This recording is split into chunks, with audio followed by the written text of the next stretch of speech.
Hello everyone, आज के video में हम लोग देखेंगे क्लास 7 के हिस्ट्री का 7th chapter tribes, nomads and settle communities का पार्ट 1 का हिंदी समरी। तो चलिए देर ना करते हुए वीडियो को शुरू करते हैं। लेकिन वीडियो शुरू करने से पहले दोस्तों मैं आपको बता देना चाहता हूं कि हमारा एक और चैनल है जिसका नाम अनजाने रहस्य है।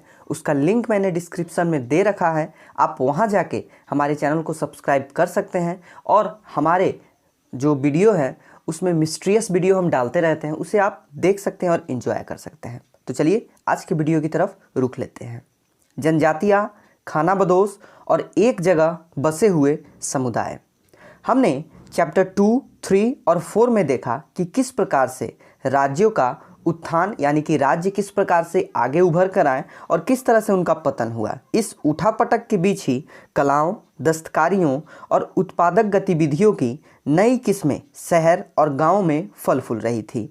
एक लंबे अंतराल में कई महत्वपूर्ण राजनीतिक, सामाजिक और आर्थिक परिवर्तन हुए, लेकिन सामाजिक परिवर्तन हर जगह एक समान नहीं थे, क्योंकि अलग अलग किस्म के समाज अलग अलग तरीके से विकसित हुए। ऐसा कैसे और क्यों हुआ, यह समझना सबसे महत्वपूर्ण है। चलिए अब इसके बारे में हम लोग समझते हैं और देखते हैं। इस उपमहाद्वीप के बड़े हिस्से में समाज वर्ग के नियम अनुसार पहले से ही विभाजित था। ब्राह्मणों द्वारा सुझाए गए ये नियम बड़े बड़े राज्यों के राजाओं द्वारा स्वीकार किए गए थे। इससे ऊंच और नीच तथा अमीर और गरीब के बीच का जो फासला था ये बढ़ा था। दिल्ली के सुल्तानों और मुगलों के काल में श्रेणीबद्ध समाज ज़्यादा जटिल हो गया था। नेक्स्ट है इसका beyond big cities tribal societies, बड़े शहरों से दूर जनजातीय समाज। अलबत्ता दूसरे तरह के समाज भी उस समय मौजूद थे।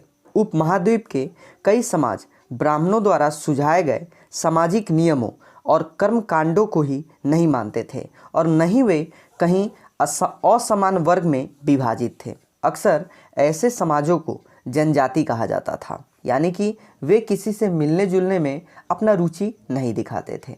प्रत्येक जनजाति के सदस्य नातेदारी के बंधन से जुड़े हुए होते थे। कई जनजातियां खेती से अपना जीविकोपार्जन करती थी। कुछ दूसरी जनजातियों के लोग शिकारी, संग्राहक या पशुपालक थे। वे लोग पशुओं को पालकर अपना जीवन यापन करते थे। प्रायः वे अपने निवास स्थान के प्राकृतिक संसाधनों का पूरा इस्तेमाल करने के लिए इन गतिविधियों का मिला-जुला रूप अपनाते थे। कुछ जनजातियां खानाबदोश थी और वे एक जगह से दूसरे जगह घूमती रहती थी। जनजातीय समूह संयुक्त रूप से भूमि और चारागाहों पर नियंत्रण रखते थे और अपने खुद के बनाए नियमों के आधार पर परिवार के बीच इनका बंटवारा भी किया करते थे। इस उपमहाद्वीप के विभिन्न हिस्से में कई बड़ी जनजातियां फली फूली। सामान्यतः यह जंगलों, पहाड़ों, रेगिस्तानों और दूसरी दुर्गम जगहों पर निवास करती थी। कभी कभी जाति विभाजन पर आधारित अधिक शक्तिशाली समाजों के साथ उनका टकराव होता रहता था। कई मायनों में इन जनजातियों ने अपनी आज़ादी को बरकरार रखा और अपनी अलहदा संस्कृति को भी उन्होंने बचाया।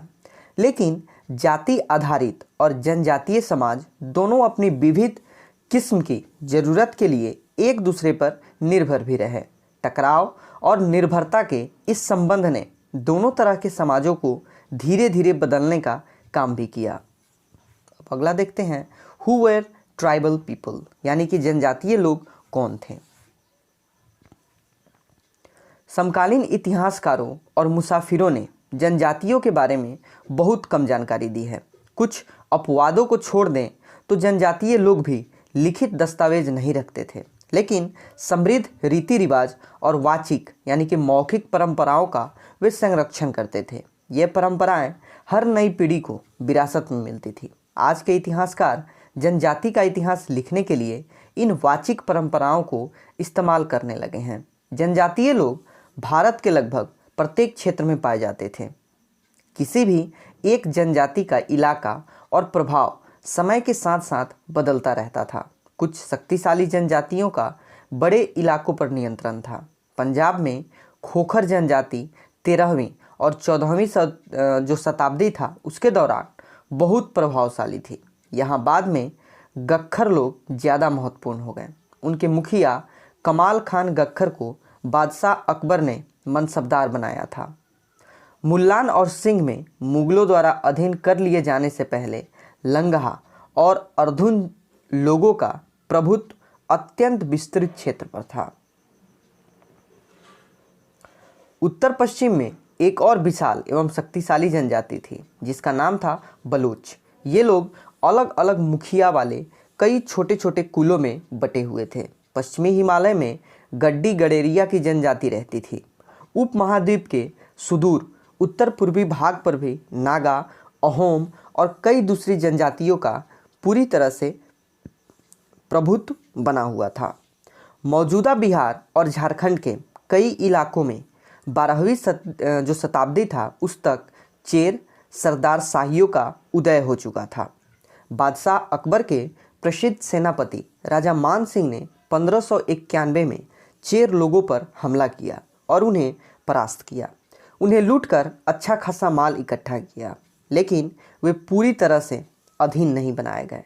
औरंगजेब के समय में मुगल सेनाओं ने चेर लोगों के कई किलों पर कब्जा किया और इस जनजाति को अपना अधीनस्थ बना लिया। इस क्षेत्र में रहने वाली महत्वपूर्ण जनजातियों में मुंडा और संथाल थे, यद्यपि ये उड़ीसा और बंगाल में भी रहते थे। कर्नाटक और महाराष्ट्र की पहाड़ियाँ कोली, बेराद तथा कई दूसरी जनजातियों के निवास स्थान थे।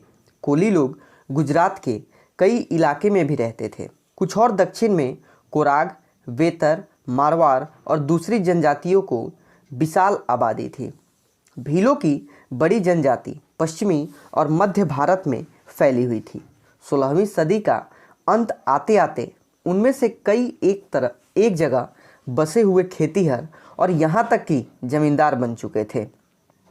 तब भी भीलों के कई कुल शिकारी संग्राहक बने रहे।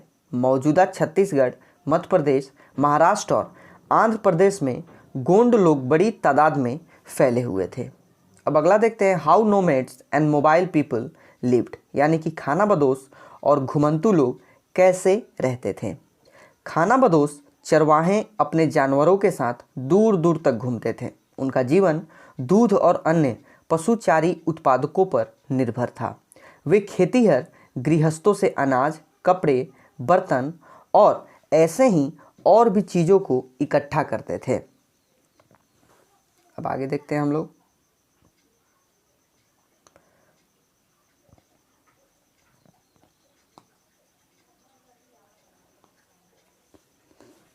चीज़ों के लिए ऊन, घी इत्यादि का विनिमय भी करते थे। कुछ खानाबदोश अपने जानवरों पर सामानों की ढुलाई का काम भी करते थे।